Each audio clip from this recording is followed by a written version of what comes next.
I'm Billy S, welcome back to the channel. Today we're awakening from a long slumber and stepping out into a whole new world as I rank the dungeons of The Legend of Zelda Breath of the Wild from worst to best. Now, as we know, Breath of the Wild was quite controversial in terms of its dungeon design, and was seen as a major step back for the series, saying goodbye to ancient temples, and saying hello to a smaller, more diorama-like series of divine beasts.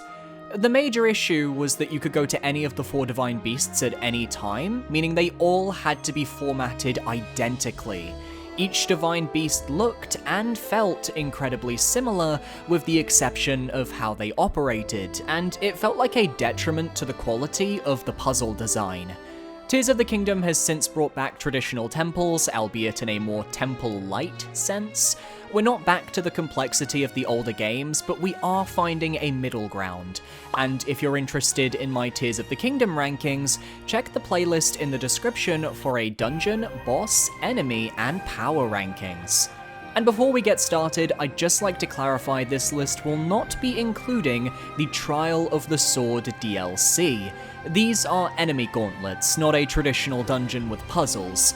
But let it be known, I found the Trial of the Sword to be pretty fun my first time through, and was very satisfied when I beat it. So without further ado, all 7 Breath of the Wild dungeons ranked.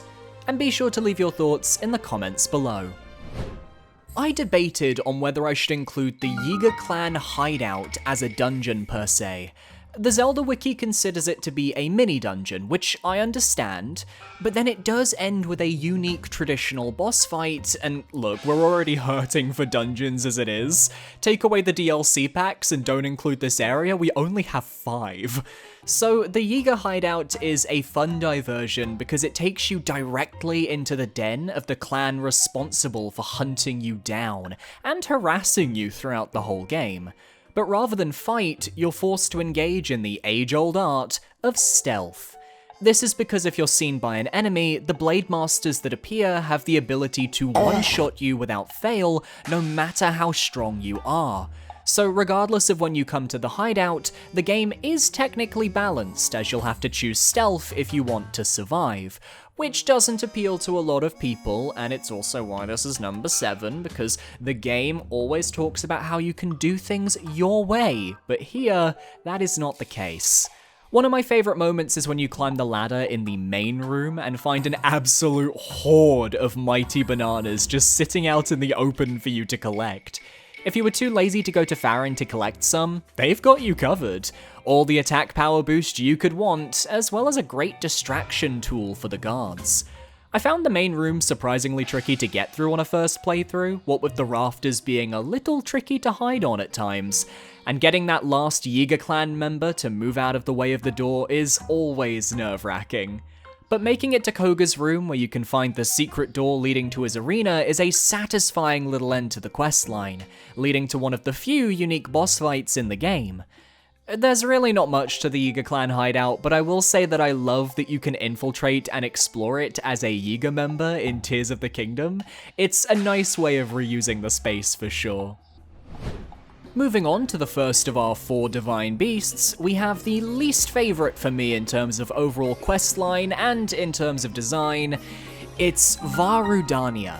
Set up in the crater of Death Mountain, this divine beast has you moving between a darkened inner sanctum and the fiery hot outer shell. All the divine beasts have the same format, so I'm going to go over it here so I don't have to repeat myself. You have to find the map, which will give you the ability to manipulate the divine beast you're in, followed by needing to activate 5 terminals that will allow you to activate the main terminal to fight the boss. Pretty straightforward, which is arguably the issue with the divine beasts. Each terminal has its own puzzle to solve, but not all of the puzzles are created equal. Sometimes it's just finding a fun way to glide to a terminal, or sometimes you'll have to solve a divine beast spanning mechanism to unlock a door. The best part of HyraxNixus is definitely the starting sequence when you're in a pitch black darkness, and the only way to lighten the room is to obtain the map and open the shutters. It gives Rudania this claustrophobic feel that only heightens as you're attacked by enemies on the way. but once you're able to explore the Divine Beast fully, I think its fairly flat level layout is a hindrance. Ruta and Naboris have a lot of verticality to them due to their height, while Meadow creates verticality through the shifting of the wings, allowing for fun paraglider hijinks. Varudania, on the other hand, just doesn't feel as fun to use. It does a 90-degree turn to stick to the walls of the crater, which can be fun in very specific instances, but doesn't reach the complexity of Ruta's water spout or Naboris' cylindrical main room. My favorite puzzle was easily the shrine orb. You have to slide down a large pipeline to reach its pedestal. It involves a lot of rotating the Divine Beast and takes full advantage of Redania's length for a fun time. There was also a torch you have to shoot through a hole in the door, but only after lighting your arrow with blue flame. You can't use regular. I think the overall vibe of this dungeon just isn't my cup of tea. I've never been a major fire level fan, and I think the other three Divine Beasts just have a stronger overall aesthetic. They also didn't force you to do an escort mission to approach them, which I found to be incredibly tedious, and I'm glad Yonobo got a major character upgrade in the sequel, because oof! Up next, we have what I believe the game wants you to have as your starting Divine Beast, Varuta.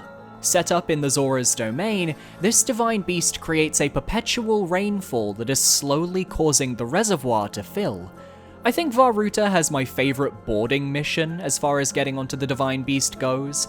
As you ride atop Sidon's back, shock arrows in hand, using Cryonis to destroy the blocks of ice thrown your way, before leaping up the waterfalls of Ruta to deliver shock arrows to the weak points.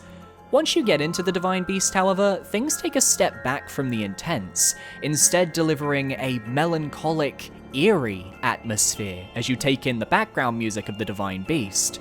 This is the one point in the game that the Cryonis rune was given to shine, and they make great use of it here. Using it to stop the water flowing out of this pipe, allowing me to access the terminal on the small water wheel, was a genius puzzle. The main mechanic of the dungeon, though, is Ruta's trunk, which can be raised and lowered, causing water to be sprayed through the dungeon, as well as also being a platforming tool for reaching higher areas. I found there was a lot of trial and error involved in where you needed the trunk to stop, so it was a lot of switching to the map, clicking one spot, wait, click the map again, next spot over, rinse and repeat, which is fine, that's how it's designed, but I'd rather not be on the map so much. My favorite terminal to obtain was definitely the one on the tip of the trunk, requiring some precise movement and timing to reach. While I'd say the one in the main water wheel was my least favorite, I just couldn't get the timings down on using stasis to keep the door to the terminal open, resulting in many rotations of the water wheel. The verticality of Varuta feels more pronounced than that of Rudania, and the scope feels a little larger too, which made it more exciting to explore. It's an easy dungeon, and given I really feel the game wants you to do Ruta first, yeah, I get it. If I could just take a few moments of your time, I'm trying to reach 10,000 subscribers by the end of 2023. I don't know if we can do it, but I'd love to try. Look at how many of my viewers aren't subscribed. Let's rectify that. Be sure to parry that subscribe button so you can stay up to date on my weekly content. Back to the video. But moving from the dungeon the game wants you to do first to the dungeon I'd recommend you do first, we have Var Meadow above Rito Village. This is the simplest Divine Beast to complete, given the Rito side quest is a single minigame and then you're off to board the Divine Beast with Teba. I get the sense they just didn't know what to do with the Rito questline, which bothered me, as the Rito are my favorite fictional race in Zelda, and in my first playthrough, I beelined it to them. Seeing Yonobo, of all people, get an escort mission and a whole sequence where you have to save him from a mine, but then Teba gets nothing? The boarding of the Divine Beast is very straightforward, as you use bomb arrows to destroy the 4 weak points controlling the outer shields. Though despite being pretty easy, there's nothing more exhilarating than zooming through the skies with infinite stamina while you dodge lasers with your new Rito friend. As for the Divine Beast itself, it's the easiest in the game by far, but I'm honestly okay with that. You have to move the wings, steering the Divine Beast through the air to activate rail platforms that will slide with gravity. Or more on the fun side, just use your paraglider and let Jesus take the wheel. This is the dungeon out of all 4 where the paraglider really is intended to let you bypass certain obstacles, or give you a way of thinking, do I need to do this the intended way? It's so approachable, and the puzzles aren't terribly difficult. They require a little brain power, but moving orbs through the rings of the Divine Beast is entertaining enough on its own that I always enjoy hopping up here. I also think it has the best aesthetic, with the grassy upper platform that looks perfect for a picnic. With a lot of wind-based puzzles, Var Meadow is right up my alley. But it's not the best of the 4 Divine Beasts, even if I'd say it's my favourite. As taking the bronze medal, the best of our 4 main Divine Beasts, Var Noboris of the Gerudo struts through the desert onto this list. Just like the classic British consumable Marmite, you either love Noboris for its tough challenge, complicated level layout, and surprisingly in-depth cylindrical controls, or you hate Noboris, finding it overly complicated compared to the rest, having a rather confusing layout that can be hard to explore without cheesing with Rivali's Gale, and the electric puzzles just don't click for you, which is totally fine. For me though, Var Noboris gave me the closest feeling to a classic Zelda dungeon out of the main Divine Beasts. A simple gimmick, being the electric power lines, that is played around with and utilized throughout the Divine Beast. The most elevation of any of the 4 dungeons too, as you explore the belly of the camel before going up to the humps and exploring the towers above.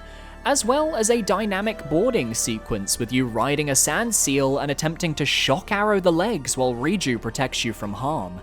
It didn't go too well for me in this playthrough, and I preferred the router and meadow boarding sequences, but it wasn't anywhere near as tragic as the Yonobo escort mission.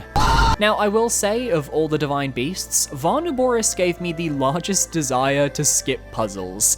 Take this room with the 2 electrical outlets, for example. I still have no idea what the correct way to solve this room is, because after struggling for a few minutes, I Rivali's Galed over the gate. And I have the Breath of the Wild strategy guide. I could have just looked it up, but I said nah.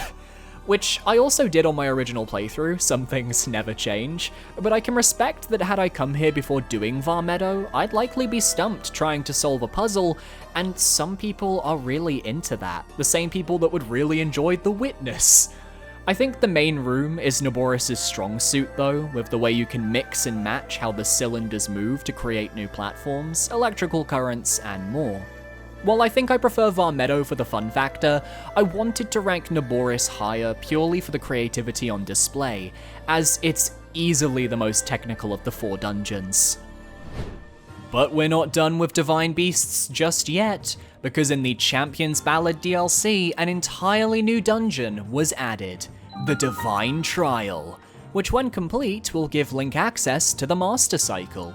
And in clever fashion, the actual dungeon is shaped like a motorbike engine.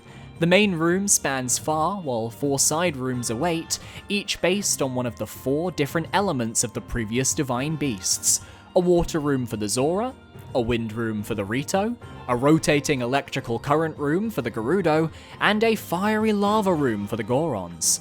It's a great way of calling back to the past Divine Beasts, while acting as a trial for Link by making him overcome elements of what he's already faced prior.